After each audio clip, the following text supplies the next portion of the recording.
Good afternoon, everyone. Welcome to Pycon APAC 2024. Hosted here at Nahdlatul Ulama University, my name is Izauli Robi, and I will be your moderator today. It is my pleasure to introduce our speaker for today's event, Mr. Fehru Mandala Putra. Today, we are fortunate to have them here at Pycon APAC. Please join me in welcoming Fehru Mandala Putra. The stage is yours. Okay. Okay, good afternoon, everyone. So thank you for attending this class. So I will be presenting about empowering real-world application with graph neural network. So I'll be expecting that you have the basic understanding of Python, object-oriented programming, and have this basic understanding of deep neural network, especially for PyTorch.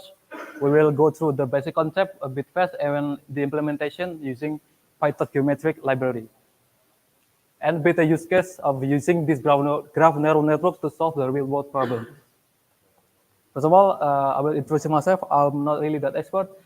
So I am an AI engineer at Bicara. It's a small startup that runs with my friends. So it's basically English AI tutor app that offer the human-like interaction using a speech-on-speech interaction. And we still on beta testing and will release our app in a short time. I'm also a mathematics student at ITS, Surabaya, if you know. I'm in the last year, and I'm right now researching this field of graph neural network with my professor, and I will share my insight along my journey.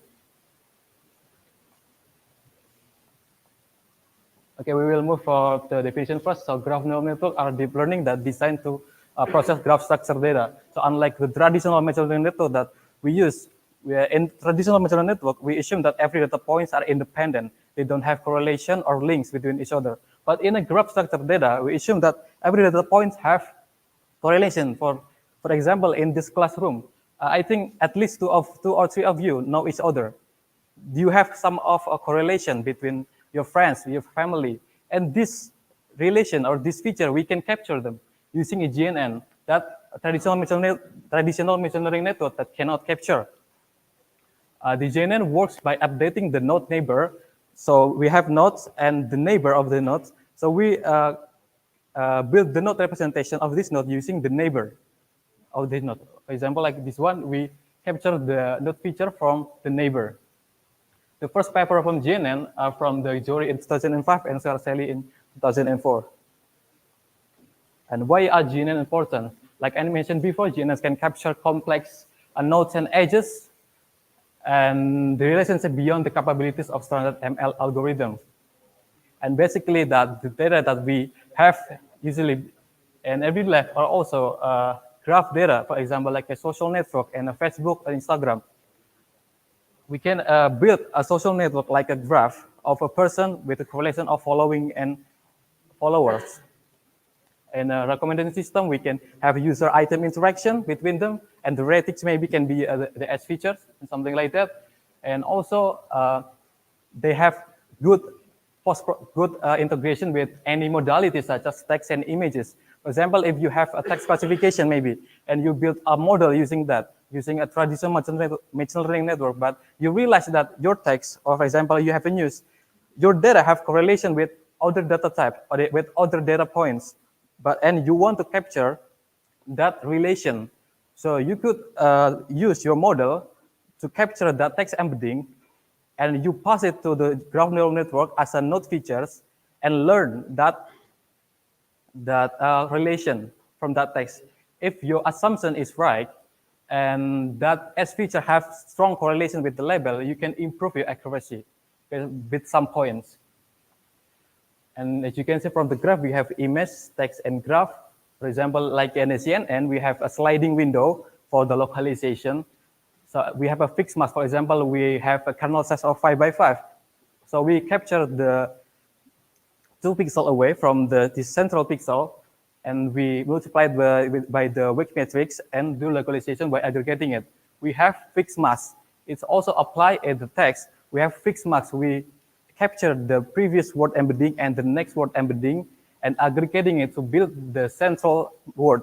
But we cannot apply it to graph because one node can have relation with one node, two nodes, three nodes, hundreds, 1,000, or even a millions. So that's why we GNN exists to solve this problem. This is an example of graph data.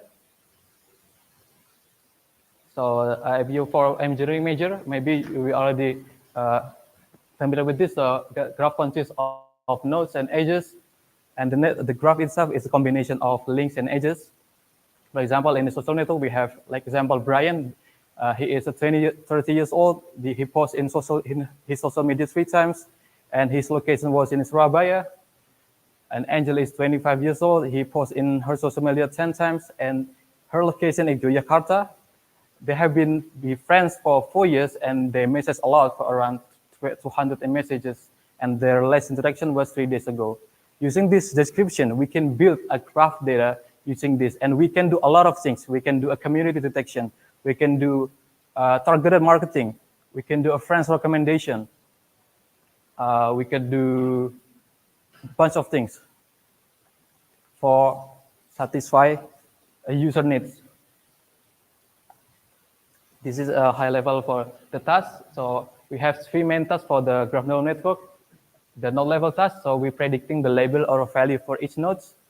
And for the edge level task, we're predicting the existence of edge between 2 nodes.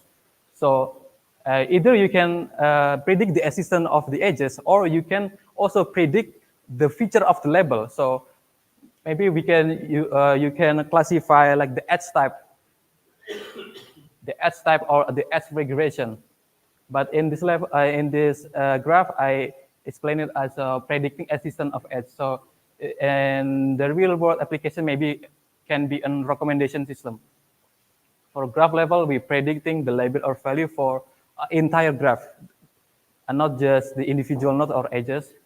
So, for example, maybe can the molecular properties. So you can build a graph from the molecule as a nodes, and the bonds between nodes can be the edges, and with the atom attribute and the bond type, you can predict the molecule properties from that molecule. This is the type of a graph that we can build. The first one is homogeneous. Homogeneous, the nodes and the edges are the same type. For heterogeneous, either the edges or the nodes is different. And this is static graph. I'm sorry for the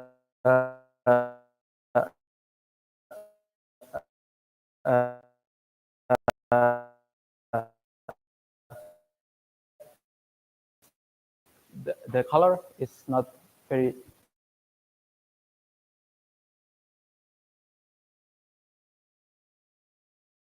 For example, like in the LinkedIn or in the Facebook, we send a request to a friend or to a colleague. If they accept our request, it will be undirected. Why? Because if we post something, they will be notified, and they post something, we will be notified too. So it's a both ways direction, but it's different in Twitter and Instagram, because if you follow someone, that person can be not following us. So it's just a one-way direction.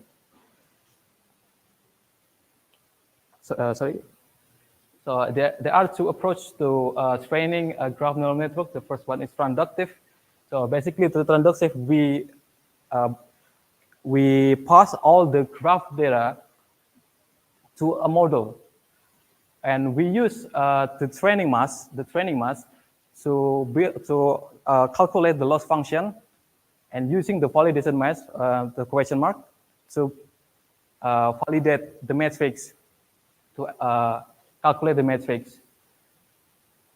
And this is have some limitation because we cannot make prediction on new data, and so it's more suitable for static graph, and they cannot generalize to new nodes and graphs. And this is not scalable for the industry because graph data can be a billion of nodes and edges.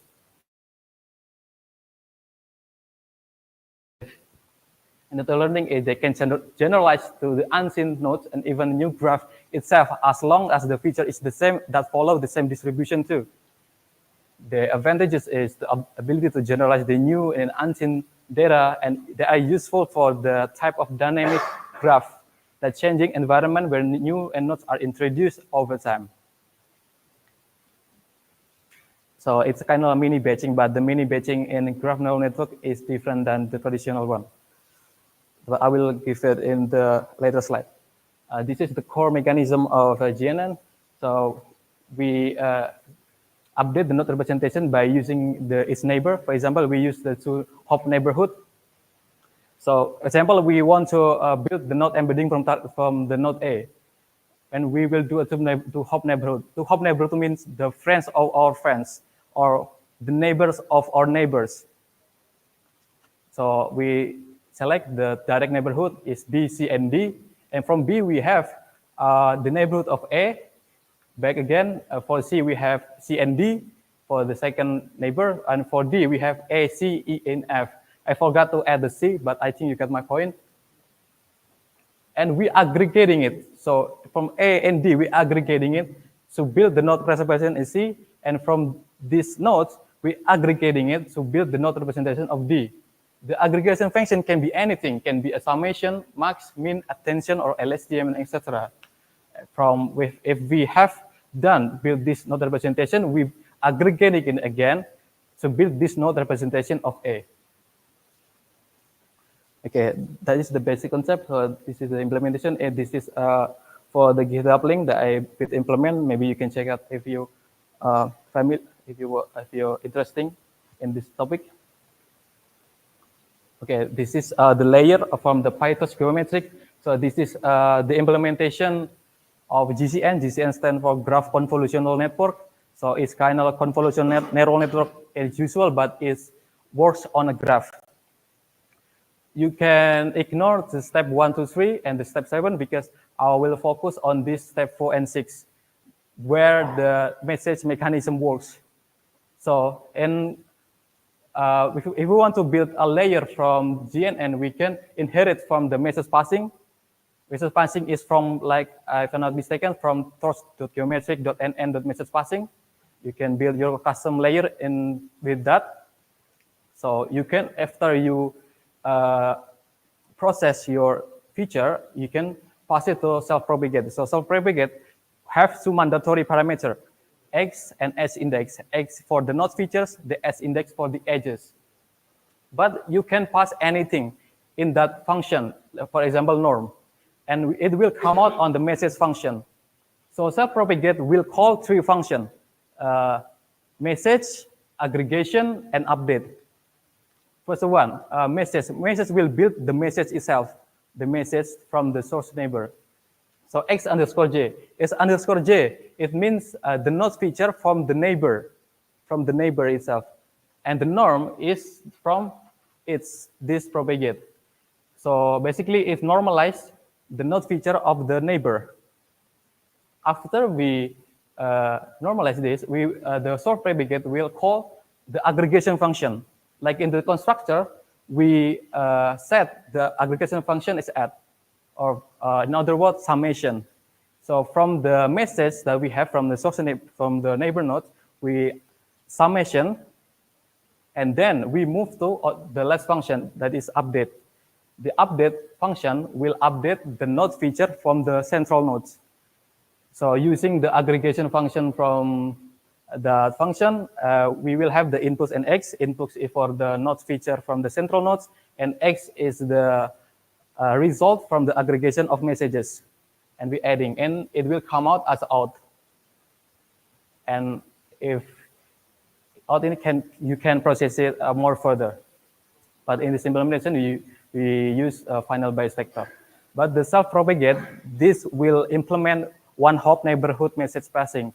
But if you want to implement two neighborhood message passing, you can either stack the layer 2 times, or you implement self-propagate 2 times in your custom layer. This is how to convert your tabular data to graph data. This is for the homogeneous data. So this is this example. It's from the Facebook dataset from the Stanford web. So we have S index and the node features. So we will convert the S index from the 0 to the number of unique nodes, and then we transform it by the dimension of 2 by the number of unique edges. And then for the node features, we convert it to torch.tensor. And then we pass it to torch geometric data for the feature because the label, I assume the label of the node is on the column 0. So I set the Y label or the label itself on column 0. And the S index is from the top. And the feature, we use it for the column 1 and extra from to the end. And we will have this data class. This data class consists of 3,047 nodes and 5,038 edges, and the label itself is the same dimension with the nodes, 347. And this is the implementation for homogeneous data, heterogeneous data. I use the movie small dataset, movie lens, if you are familiar with movie lens. So we have the movie feature and the S index and the S feature. Because we have two nodes, the user and the movie. So we need to heterogeneous data for this type of problem. So we map the node, the S index first, like before, and transform the movie feature, and we pass it to the heterogeneous data. We set the user and the node ID as the length from 0 to unique user ID, and the movie is also the same. But because we have the movie feature, we set the movie.x or the node feature, the movie underscore feature. And because we can have a lot of type of edges, we need to like set what the name of our edges. Or this case, we name in rates. So user rates movie. So the direction is user to movie, and the edge type is rates.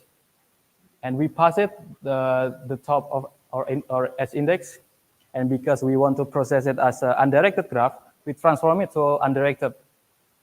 And we will have this class of data class. We have a user nodes of 610, movie with 9,070 and 42, with a feature of 20 of each nodes.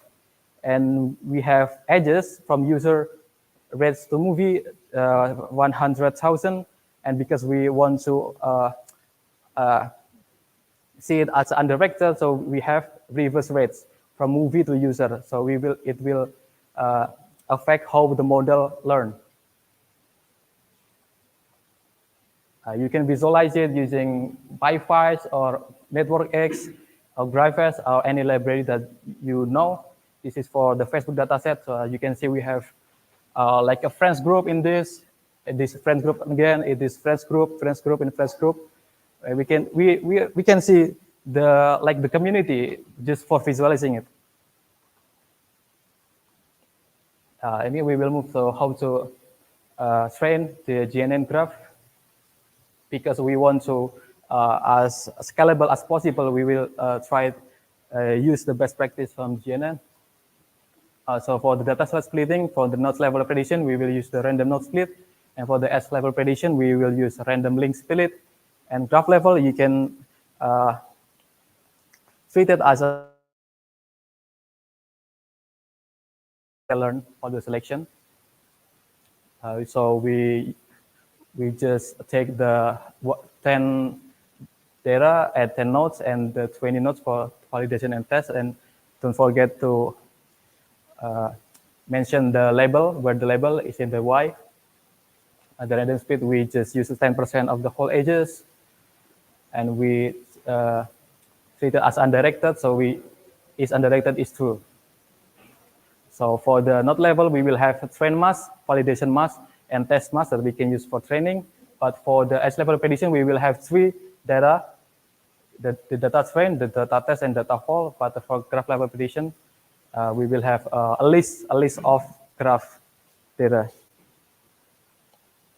This is for mini batching. Mini batching, yeah, I think we want to build the subgraph of the large graph. So, for example, we have millions or billions of graphs, and we want to train it. We cannot fix it. We cannot load it in our memory because it will be too big. So we can use mini batching for that. So it's a kind of inductive learning. So the backbone of the feature is from these num neighbors. So 20 and 10. So for example, I sampled the batch size just one. For if you use the traditional machine learning model, for one batch we will have one data, but for this we have 25 nodes and 54 edges. Why is that? Because we do a neighbor sampling. So in order to build another presentation, we need the neighbor, right? We need the neighbor. And for this, we just sample the 20 and the 10 nodes away from these nodes. So from these nodes, we sample 20 nodes, and from these 20 nodes, we sample it again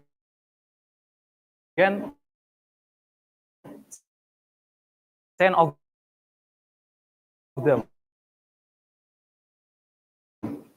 So at most, one node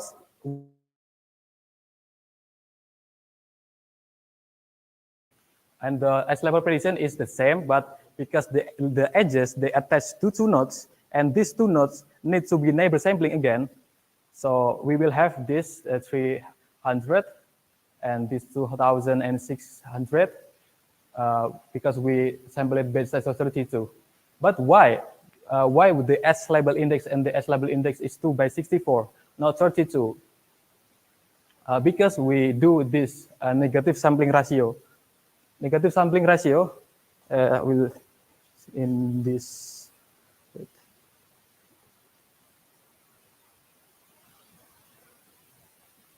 Yes, the negative sampling ratio. So we take the negative edges. So we take the non-existent of edges and incorporate it in our training data. So we will approach it as a supervised learning. So we want to try to predict if this edges exist or not. So we will take this non-existent edges to our training data. And from the implementation, the ratio is 1. So we will have 32 also the edge index.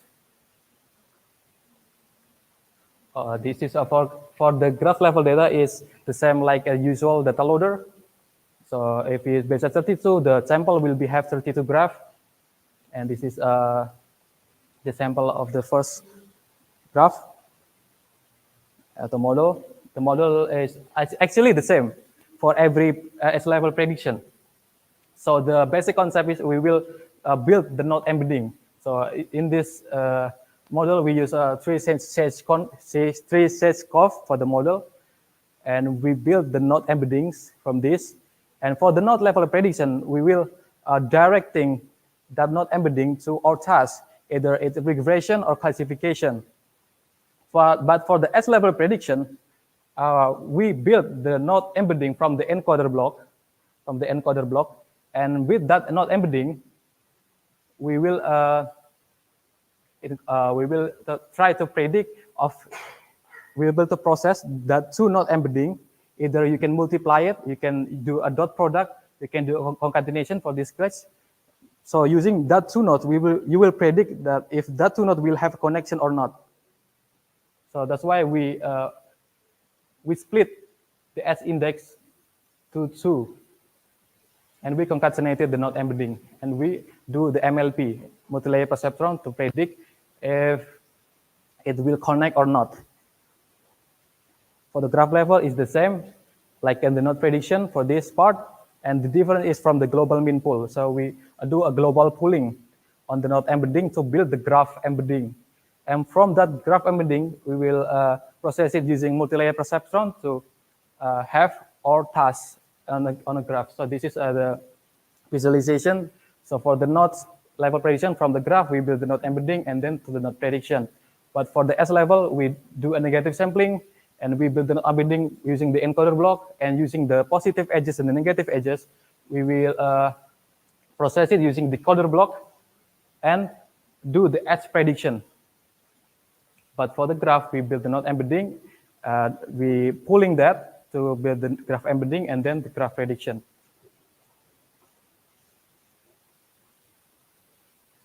For the training, it's the same like usual PyTorch geometric, like usual PyTorch training, but the difference is just in this parameter.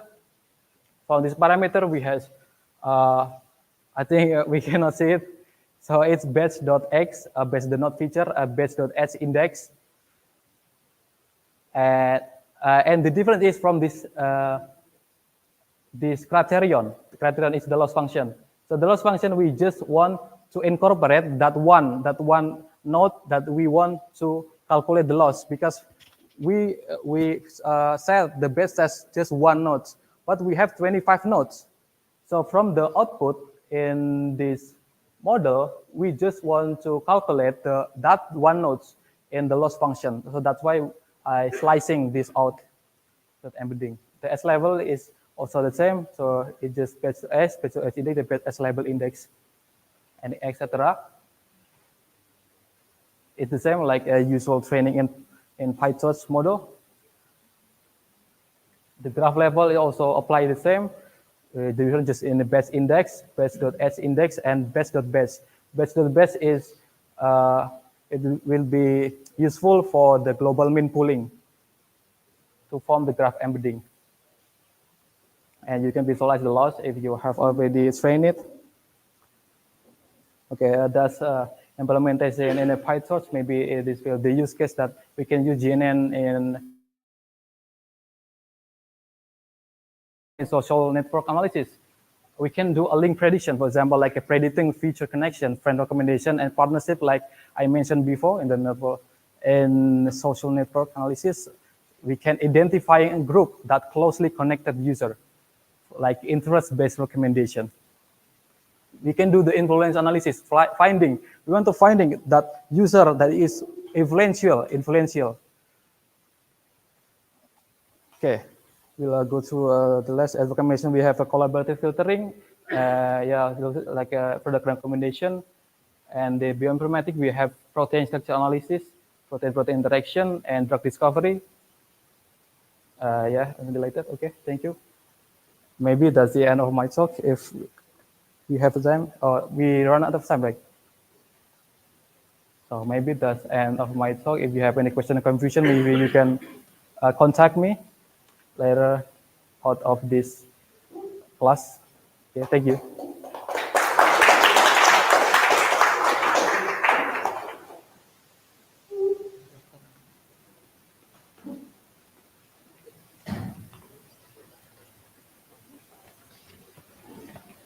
Thank you again, Mr. Fehru Mandala Putra, for such exciting and engageful presentation. This concludes our session for this class because the time constraint. We hope you find it insightful. We encourage you to continue exploring Python in your project. But before that, please give him a big round of applause. Have a great day. Enjoy next session. And thank you, everyone. Thank you, guys.